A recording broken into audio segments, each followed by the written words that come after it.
Morning Mix, we're highlighting a local nonprofit that is always giving back to others, especially in the weeks following Hurricane Helene. And we want to tell you how you can help or get involved. We spoke with Mike Garrison, the director of Compass for Hope, a nonprofit that helps people experiencing homelessness. Check it out.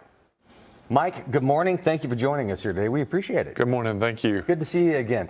For the people that aren't familiar with Compass for Hope, tell us how this all started.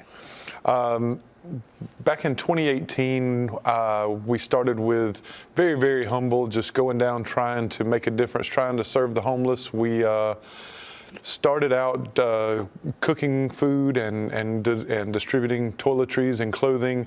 Things have grown and grown and sort of been very fluid along the way, but we've gotten to the point now where we have the shower trailers and laundry trailers, and of course always giving away clothing and toiletries and having other partners come along with us to be able to offer some shelf-stable food or some mobile food, if you want to say, as well as we've got some groups that come do medical checks, so that's a big blessing to be able to offer that, along with haircuts every other week.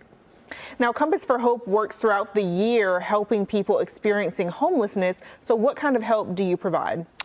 Our primary thing is on Sundays. We go down currently in the James Brown Arena parking lot. Like I said, we give away toiletries, clothing, the chance to take a shower, and toiletries, and the laundry trailer. But we also, during the week, we try to help people get bicycles. We try to help people with employment. There's so much behind the scenes stuff. We work really closely with Angela Bakos that runs the Resource Network, and so Angela's been on our show before, yes. Right, Angela is a powerhouse, and so she makes a huge difference. And she's kind of my default when I need something. I know who to call because she knows how to connect the dots, kind of thing. And this is the thing. You have a job. You've got a full-time job. This is something that you're doing as a labor of love, how you created this organization.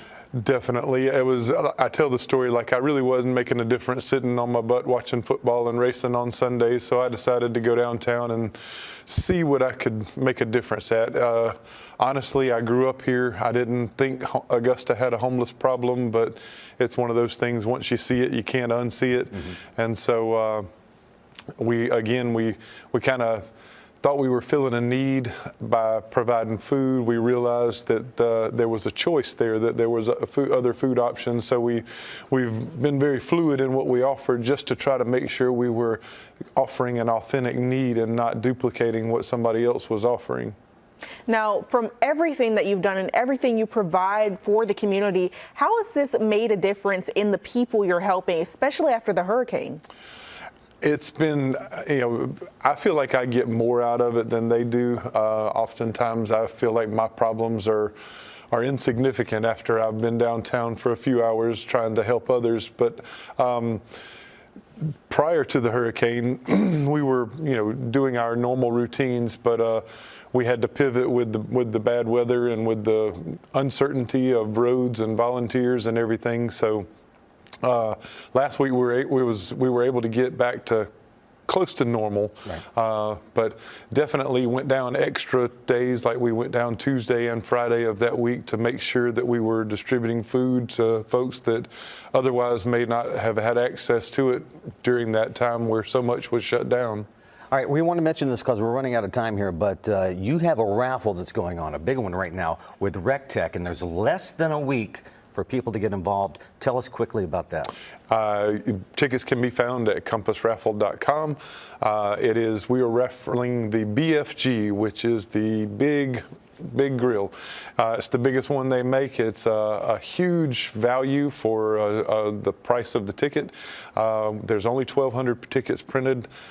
Just under half of them are still available. Mm-hmm. So we would love folks to support us that way, and not only support us, but have the chance to win that monstrous RecTech grill. There you go. You'll be the talk of the neighborhood if exactly. you get that one. Right. Well, if people want to donate or volunteer, where can they go for more information? They can check us out on social media. Obviously, we're on everything as Compass for Hope. We have compassforhope.org, and my phone number and email is almost on everything we've got out there. So I welcome phone calls, text, anything. I'll be happy to try to help. It's a great thing you do, and we really appreciate it, Mike. Thanks for joining us here today. Thank you so much for having me.